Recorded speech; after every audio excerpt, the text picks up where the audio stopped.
fasilitas dan menyebabkan penumpukan kembali di rumah sakit. Berdasarkan data yang diteliti, jadi data itu kemudian dianalisis ke berbagai komponen seperti manajemen rumah sakit, manajemen puskesmas, apotek. Nah, kemudian hal itu dianalisis dengan adanya kegagalan PURB ini bukanlah insiden tunggal, melainkan efek dari kerusakan sistemik di berbagai titik interaksi fasilitas kesehatan. Nah, dalam metodologi investigasinya atau dalam analisisnya ini menggunakan dua metode. Yang pertama itu pendekatan sistem atau dengan metode 5M, method, material, measure, dan money. Pendekatan ini untuk memetakan fungsi operasional di 5 komponen fundamental pelayanan kesehatan. Yang kedua itu dengan RCA atau root cause analysis atau bisa disebut juga dengan 5Whys. Hal ini untuk mengetahui gejala teknis dan menemukan mutasi dari pembuat masalah atau mencari akar dari permasalahannya. Baik, selanjutnya akan disampaikan oleh rekan saya. Selanjutnya ada anatomi kegagalan sistem, tinjauan 5 pilar operasional. Evaluasi komprehensif menemukan bahwa kerusakan tidak terisolasi, melainkan merata di seluruh komponen. Yang pertama ada SDM atau MAN, yaitu kapasitas dan kepatuhan medis. Yang kedua ada keuangan atau money, yaitu likuiditas dan arus kas. Yang ketiga ada metode atau method, yaitu SOP dan standar klinis. Yang keempat adalah sarana atau material, yaitu rantai pasok obat. Dan yang kelima ada waktu atau time, yaitu efisiensi alur pasien. Yang selanjutnya akan disampaikan oleh Ibu. Oke, baik, selanjutnya yaitu sintesis klinis dari 5 gejala utama di permukaan lapangan yang hasil analisis. Yang pertama itu ada krisis farmasi. Di sana terdapat ketersediaan obat PRB yang sangat terbatas. Lalu yang kedua ada bottleneck RS atau penumpukan pasien kronis di rumah sakit yang terus-menerus. Lalu yang ketiga ada disfungsi V-claim atau sistem digital yang tidak dimanfaatkan secara optimal. Yang keempat ada kepatuhan yang rendah atau resistensi dan kelalaian tenaga medis pada protokol PRB itu sendiri. Dan yang terakhir ada kebutuhan terhadap informasi atau minimnya sosialisasi kepada pasien dan masyarakat. Lalu selanjutnya, setelah kita menyelami dasar ekosistem tersebut, di situ terlihat bahwa dari ilusi masalah lapangan dari kelima masalah tadi, krisis farmasi, disfungsi V-claim, bottleneck RS, kepatuhan rendah, dan kebutuhan informasi itu hanyalah sebagai ibarat kata puncak gunung es.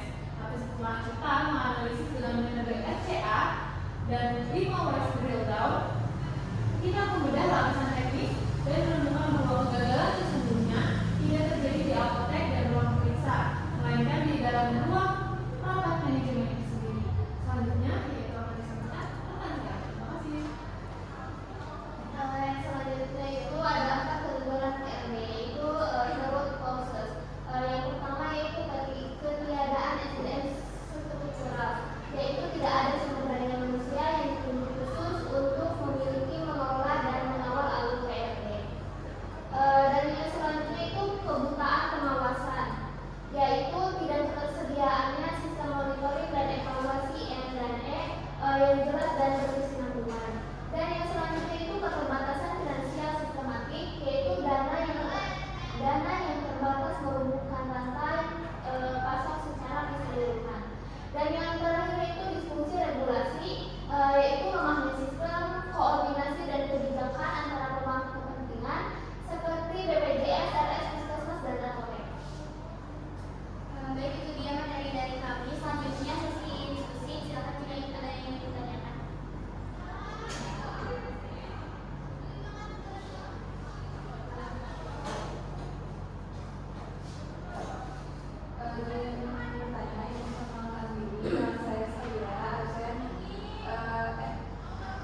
tim dengan masalah tidak segala. Saat pasien mendapatkan obat tertentu di rumah sakit, tetapi obat tersebut tidak tersedia di rumah sakitnya, sehingga pasien harus kembali ke rumah sakit untuk mendapatkan obat. Bagaimana kondisi ini menunjukkan kelemahan dalam sistem PRB? Izin bertanya, perkenalkan dulu, nama saya Jian Ramani, yang dimaksud 041. Jika dokter di rumah sakit saya tidak mengisi formulir uji balik secara lengkap karena tidak ada sanksi atau evaluasi dari sistem, bagaimana ini mencerminkan masalah dalam manajemen program PRB? Kenalkan, saya Zahra dan menikmati konsultasi migran. Jika notifikasi pasien yang berpotensi masuk ke di sistem iklan sering diabaikan oleh petugas karena kurangnya pelatihan atau pengawasan, bagaimana hal ini berdampak pada pelaksanaan program PRB? Baik, izinkan kami untuk diskusi terlebih dahulu.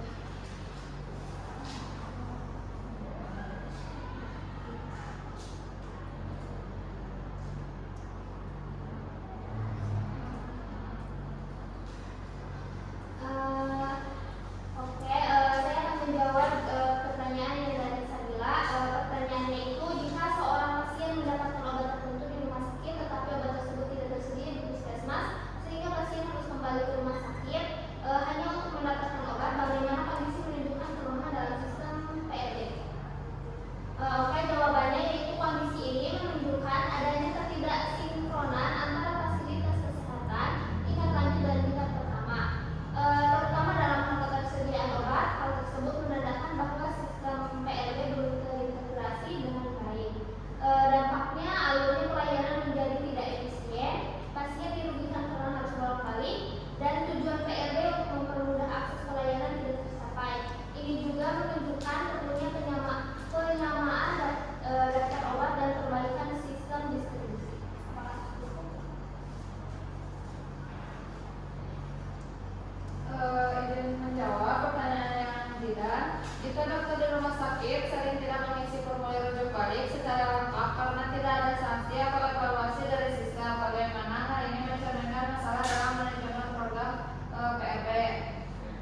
Izin menjawab, hal ini mencerminkan lemahnya sistem manajemen dan pengawasan dalam PRB tanpa adanya evaluasi, sanksi atau reward. Tenaga medis tidak memiliki dorongan untuk menjalankan prosedur dengan benar. Akibatnya data pasien menjadi tidak lengkap, koordinasi antar fasilitas terganggu, dan kualitas pelayanan menurun. Ini menunjukkan bahwa keberhasilan program tidak hanya bergantung pada individu, tetapi juga pada setiap yang mengatur dan yang mengawasi.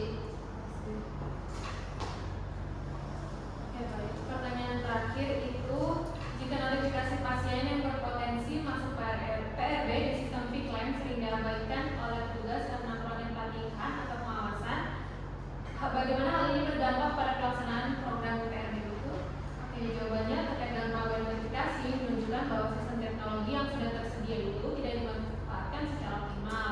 Nah, karena hal ini menyebabkan banyak pasien yang seharusnya masuk PRB tidak teridentifikasi dan tetap dirawat di rumah sakit. Dan dampaknya adalah penumpukan pasien di rumah sakit serta tidak tercapainya efisiensi dari pelayanan itu. Ini menandakan bahwa selain menyediakan sistem, perlu juga terkait dengan pelatihan dan pengawasan agar sistem